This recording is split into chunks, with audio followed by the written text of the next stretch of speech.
Print మరియు electronic media మిత్రులకు అందరికీ నా యొక్క నమస్కారం.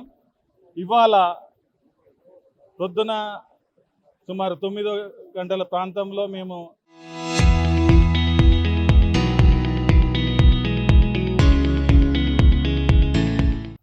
రైల్వే స్టేషన్ సందర్శన ప్రోగ్రాం పెట్టుకున్నాం. 9 గంటల నుంచి ఇవాళ రైల్వే స్టేషన్ సందర్శన మరియు కోచ్ ఫ్యాక్టరీ ఒక సందర్శన కార్యక్రమం పెట్టుకున్నాం. మా జిల్లా నాయకులతోని, హన్మకొండ జిల్లా నాయకులతోని మేము ఇక్కడ పనులు ఏ విధంగా జరుగుతున్నాయి ఏంది అనే దాని మీద కొంచెం అవగాహన వచ్చే విధంగా మరియు మోడీ గారు చేసిన పనులు ఇవన్నీ ప్రజలకు తెలియజేయాలనే ఉద్దేశంతో మేము ఇక్కడ పనులు వేగవంతంగా జరుగుతున్నాయా లేవా, రేపు నరేంద్ర మోడీ గారు ఇంకో పక్షం రోజుల్లో రాబోతున్నాడు కాబట్టి మేము ఇదంతా చేయాలని అంటే పర్యవేక్షించాలనే ఉద్దేశంతో ఇక్కడికి వచ్చినాం. ఇక్కడ పనులు చాలా అంటే వేగవంతంగా జరుగుతున్నాయి. 90% పనులు ఇక్కడ కంప్లీట్ అయినాయి కాబట్టి ఇంకొక 10% పనులు వీళ్ళు ఈ కాంట్రాక్టర్ ఎవరైతున్నారో ఖచ్చితంగా వాళ్ళ అంటే నాణ్యత పరంగా కానీ వాళ్ళు ఏదైనా కానీ అన్నీ పాటిస్తూ వాళ్ళు మంచి వర్క్ అంటే తొందరగా జరిగేటట్టు వాళ్ళు పాపం వాళ్ళు అయితే ఏదైతే కార్యక్రమం అయితే పెట్టుకున్నారో వాళ్ళు ఆ కార్యక్రమం వాళ్ళు మంచిగా చేస్తున్నారు కాబట్టి రానున్న రోజులలో మోడీ గారు వచ్చేసరికి 100% పనులు కంప్లీట్ అయిపోతాయి.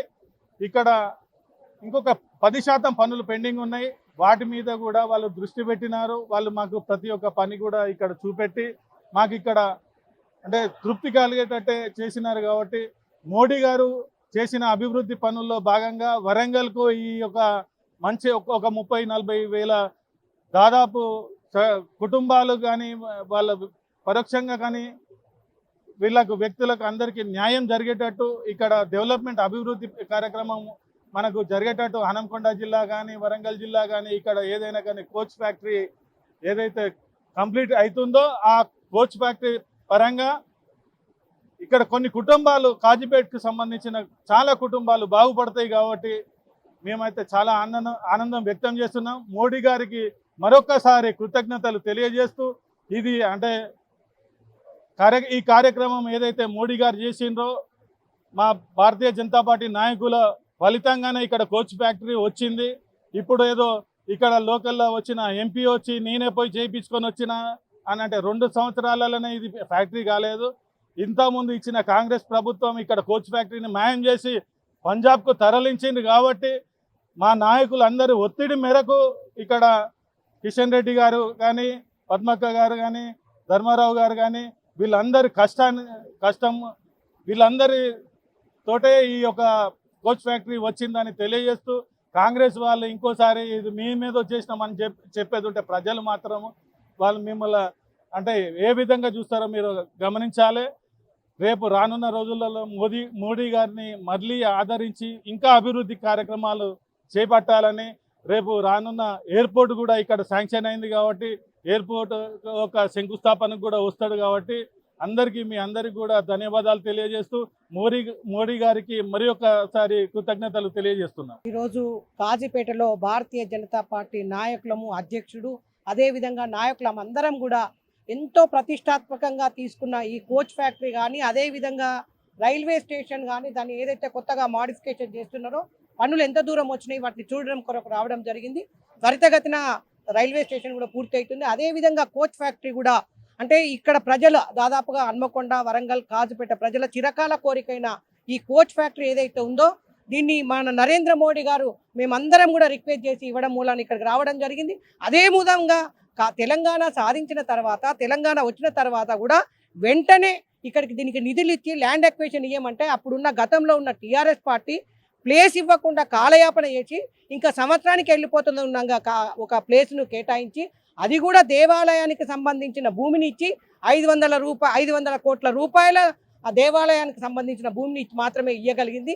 టీఆర్ఎస్ పార్టీ ఇవాళ ఏదో చెప్తా ఉన్నది మేము చేసినాం మేము పెట్టినాం మేము చేసినామని కాలయాపన చేసి 10 సంవత్సరాలు కాలయాపన చేసి పోయే ముందు ఇచ్చిందే తప్పితే టీఆర్ఎస్ పార్టీ చేసింది లేదు. ఏదో మొన్న వచ్చి ఏదో వాళ్ళు ఏదో మాట్లాడుతున్నారు. అదేవిధంగా ఇలా కాంగ్రెస్ పార్టీని గురించి కూడా చెప్పదలుచుకున్నాం. ఇలా కాంగ్రెస్ పార్టీ 1980లో ఇక్కడున్న ఇక్కడ కోచ్ ఫ్యాక్టరీ శాంక్షన్ అయిన దాన్ని పంజాబ్కి తరలించి కనీసం వాళ్ళు శాంక్షన్ చేయించింది లేదు, ప్లేస్ ఇచ్చింది లేదు.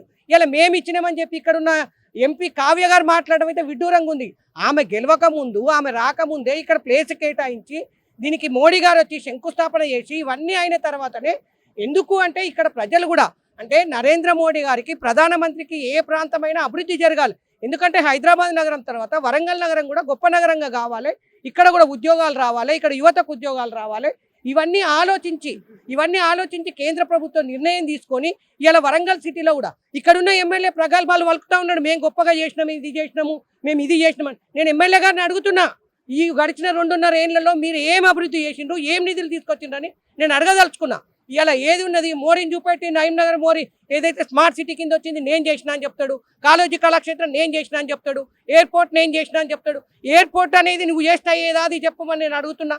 అదేవిధంగా ఏం నిధులు తీసుకొచ్చినావు, ఈ కోచ్ ఫ్యాక్టరీలో నీ భాగస్వామ్యం ఏంది? ఇలా కేంద్ర ప్రభుత్వము నరేంద్ర మోడీ గారు ప్రధానమంత్రి గారు ఇచ్చి ఇక్కడ ప్రజలు బాగుండాలి, ఇక్కడ ఈ ప్రాంతం బాగుండాలనే ఒక ఆలోచనతోని ఇలా కేంద్ర ప్రభుత్వం తీసుకున్నది. నరేంద్ర మోడీ గారికి ఇక్కడ ప్రజల పక్షాన ఇలా భారతీయ జనతా పార్టీ పక్షాన మేము అందరం కూడా కృతజ్ఞతలు తెలియజేస్తున్నాం. అదేవిధంగా మోడీ గారు వచ్చేది ఉంది కాబట్టి ఈ పని ఎంత దూరం అయిపోయింది, ఎక్కడి వరకు వచ్చింది ఏందని చూడడానికి వచ్చినాం. పని కూడా త్వరితగతిన పూర్తయింది. మొన్న కిషన్ రెడ్డి గారు వచ్చినప్పటికీ ఇప్పటికీ కూడా చాలా వరకు యూనిట్స్ అన్ని కూడా పెట్టడం జరిగింది. చాలా వరకు పని కంప్లీట్ అయింది. మోడీ గారు వస్తున్నారు కాబట్టి ఆ సందర్భంలో ఇది ఎంత అయిందని మేము కూడా పైన చెప్పడానికి కూడా ఉంటుంది కాబట్టి మేము అందరం చూడడం జరిగింది. మరొక్కసారి ఇక్కడ ప్రజల పక్షాన పార్టీ పక్షాన మోడీ గారికి ధన్యవాదాలు తెలియజేస్తున్నాం. తప్పకుండా దాని విషయంలో మొన్న కూడా కిషన్ రెడ్డి గారు వచ్చినప్పుడు మాట్లాడిండ్రు. స్థానికులకు ఎవరెవరికైతే చేయడానికి ఎలిజిబిలిటీ ఉంటుందో వాళ్ళందరికీ ఇవ్వడానికి కిషన్ రెడ్డి గారు కూడా చెప్పిపోయిండ్రు. నిన్న కూడా రామచంద్రరావు గారిని కూడా కలిసిండ్రు. తప్పకుండా వారిని చేయడానికి మా వంతుగా మేము కూడా ప్రయత్నం చేస్తాం. వారికి న్యాయం అయ్యే విధంగా మేము కూడా ఆలోచన చేస్తాం. చరిత్ర సృష్టించినోడు ఇప్పుడు ఆ చరిత్రని తిరగరాయబోతున్నాడు.